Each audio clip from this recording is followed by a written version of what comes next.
Hey guys, Jeff from Home Renovision here. Back to the next part of our series of my mock-up of the floor. In video number 1, we talked about how to cut a hole in your subfloor so that you can get access to all your problems and fix them. Today we're talking about one of the most commonly asked questions I get is how do I fix my floor joist? Let's just be honest. If you have an older house and you have dimensional lumber, you're gonna have issues, kind of like this, all right? There's just no level here. I got one that's humped and I got one that's bowed right next to each other. It's a very dramatic illustration of the kind of problems you can run into. Most people only have 1 or 2 of these problems in an entire room, and so you can't ignore it and move on and put in flooring, okay? You're gonna have issues. Whenever you have a hump in the floor, you're asking your flooring to stretch, and it's not gonna happen. You've gotta get it flat. Your floor doesn't have to be level, but it sure has to be flat. Because the tongue and groove joints that are in most of the flooring that you're installing will not stretch and add capacity to go over humps and then fill valleys. So that you have to do that before you put the floor down, all right? Now, in some situations, you can fill a valley if you have a floor leveler. That works great. We've got a video on that. We'll put that link in the description below. Now, floor leveler works if your subfloor is glued and screwed, all right? But if you have subfloor that's installed with just nails, and you can tell because a nail looks like a nail. You can nail that down all you like. And over time, as you walk, the head of that nail is gonna pop back up again. So if you put floor leveler to fill a gap with a nailed down subfloor, it's not a strong enough structure to do that, and it's gonna fail. I'm telling you right now, don't invest your money in a bag of floor leveler. It's $50 for the wrong reason. Cut a hole in your floor, and I'll show you how to fix it the right way, and you won't have this problem ever again. And it'll only cost you $5 or $6. So without wasting any more time in talking about floor packages, let's just open up this hole. It should be easy enough to do. I just cut this yesterday. Here we go. Now, if you missed the video where we showed you how to cut this out, so you can do it safe and smart and then reinstall it again, you should check out the link in the video description. We'll put that there as well. It's part 1 of the series, and it'll save your bacon. Now, when I went to Home Depot to build this mock-up, I expected to find 2x10s that were warped and bowed. I was gonna build this cute little package with bad wood. You won't believe it. Every piece of wood that was available for sale was perfect. I don't know how I got so lucky. So what I did is I built this incorrectly. So you're gonna have to bear with me a little bit. For the demonstration purposes, I installed them at different heights, just so that we can get this straight. I'll show you how to fix all this. But what we're gonna do is we're gonna assume, for the purpose of our demonstration, that this one is bowed, okay? And the way that we fix a bowed floor is really simple. We simply go like this with our level, all right? And we measure down what our gap is as we move across the board. I can make my mark on the side based on that gap, okay? And I can trace it like that, all right? And then I can draw a line and I can go like that, because it'll be something like that. That's pretty dramatic, but you get the idea. Or the other way to do it is you take a straight edge, you put it in your floor cavity, okay? And you lift it up tight and you scribe it, all right? Now, if the wood has a warp, it'll scribe really nicely and you cut that off. In our case, of course, the wood is perfect, so it defeats my purpose for this video, but I'm gonna show you how to plane down your floor anyway. Now, yes, I know it's not a DeWalt planer, but the truth is I've had this thing for years. These tools just, if you take care of them, they last forever. And I'm not replacing it unless DeWalt gives me a free one or it dies and I need to buy another one. And even that plug has survived all these years. It's amazing. Now, the way this works is this is a depth setter. It has different dimensions on it, 1/32 of an inch, so on and so on. It gets pretty aggressive. You know, you can go up to 3/32 of an inch, which is almost 10% of an inch, guys. I mean, it's pretty impressive, right? This is the discharge port where the material comes flying out. So make sure when you're planing, you're not sitting here like this watching your line, okay? If your line is over here and you gotta keep an eye on it, position your body so that you can watch what you're doing and discharge the material away from your face, all right?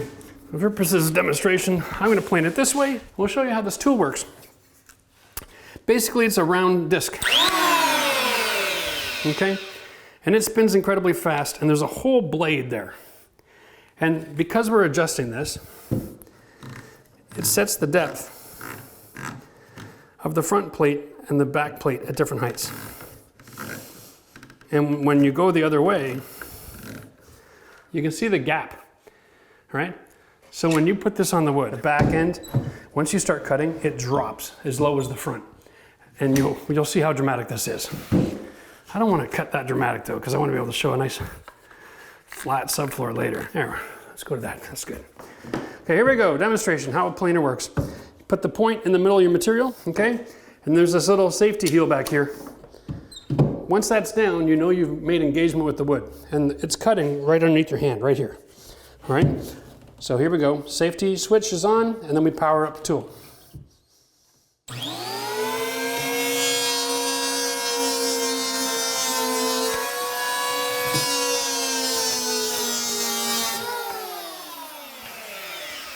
And that's a very mild plane, okay? And if you got more work to do, you can go more aggressive.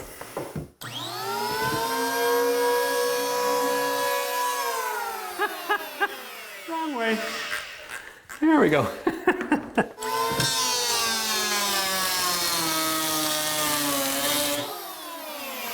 And you can take off as much material as you need. Sometimes it's easier to start on the top of the hump. All right? And you can see, you can make real quick work of this adjustment, all right? Now, that's how you deal with it if it's a hump, okay?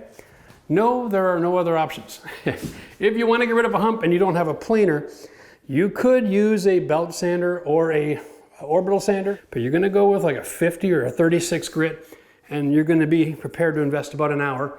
You can get it done, okay? So don't worry about that. Let me just disengage this before somebody gets hurt real bad. All right, now, whew.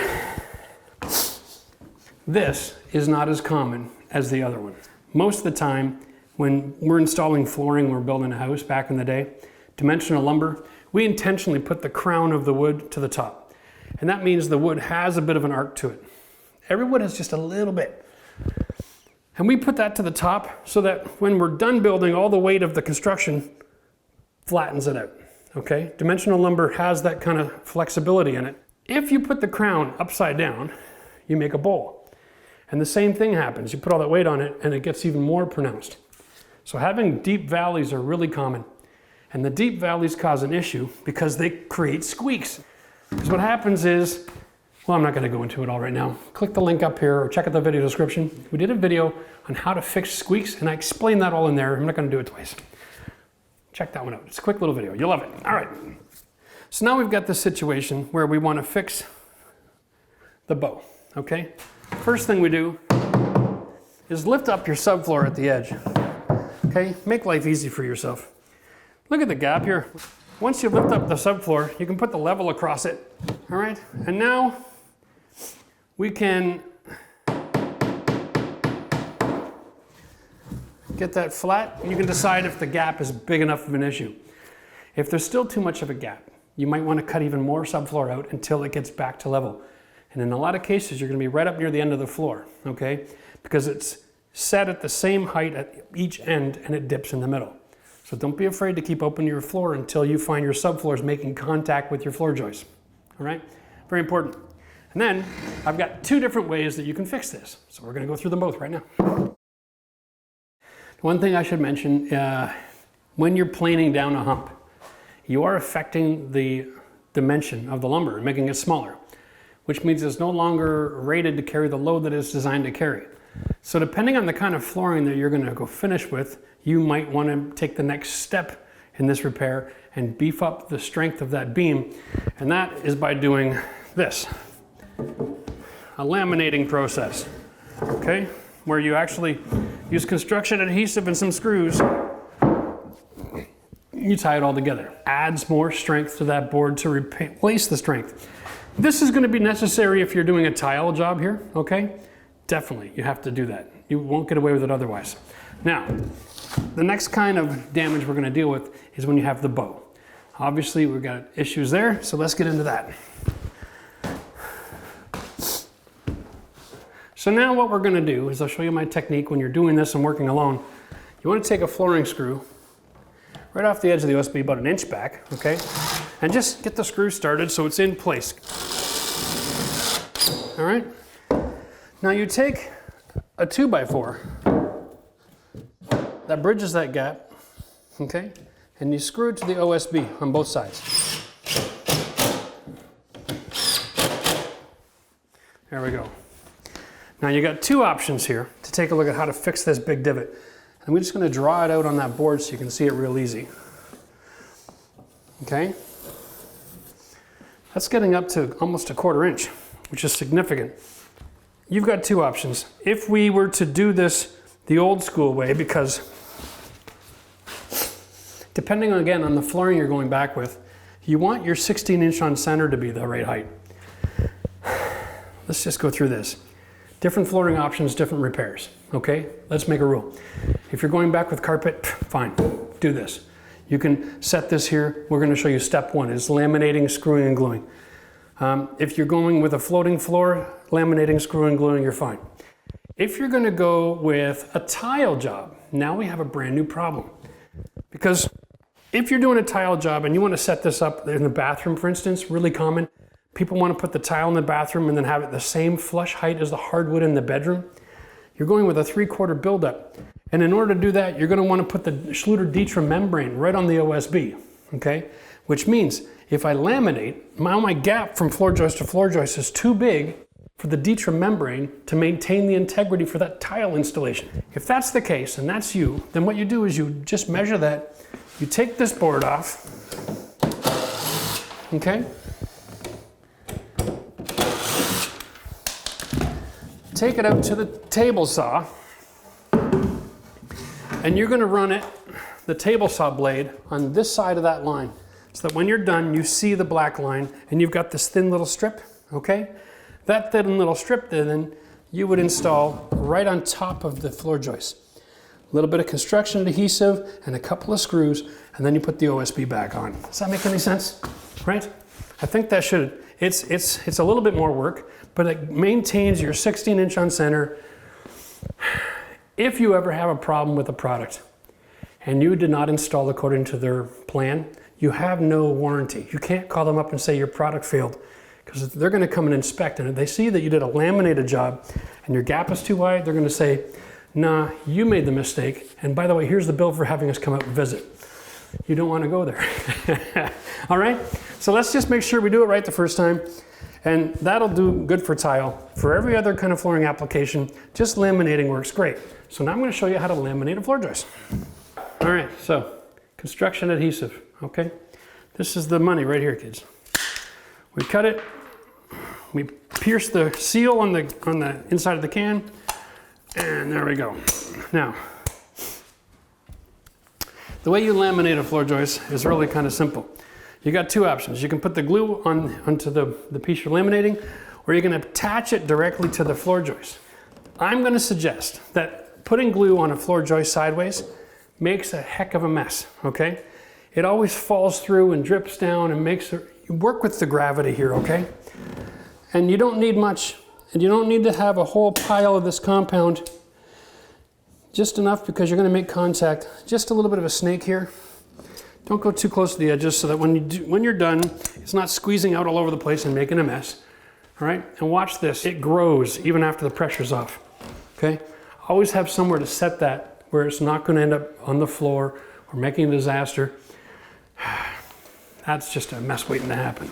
Now we're going back with the same technique with the flooring screws here. Okay, being mindful not to get that glue on you. That stuff does not come off easy. Now, bring it over to the wood open like that so there's no glue contact. Get the right depth and then roll it into place. Set your screws.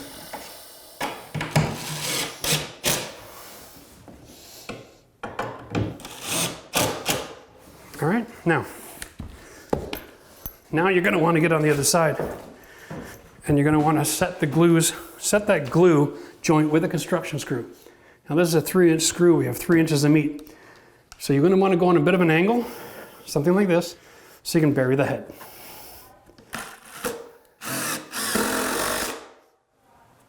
And you bury the head because the head is what creates the compression. Whenever you're using glue, compression makes that bond really strong. You want one of these screws every 8 to 10 inches. Okay? And you don't want it coming out the other side. All right, now that makes a great laminated beam, so we are good to go. All right?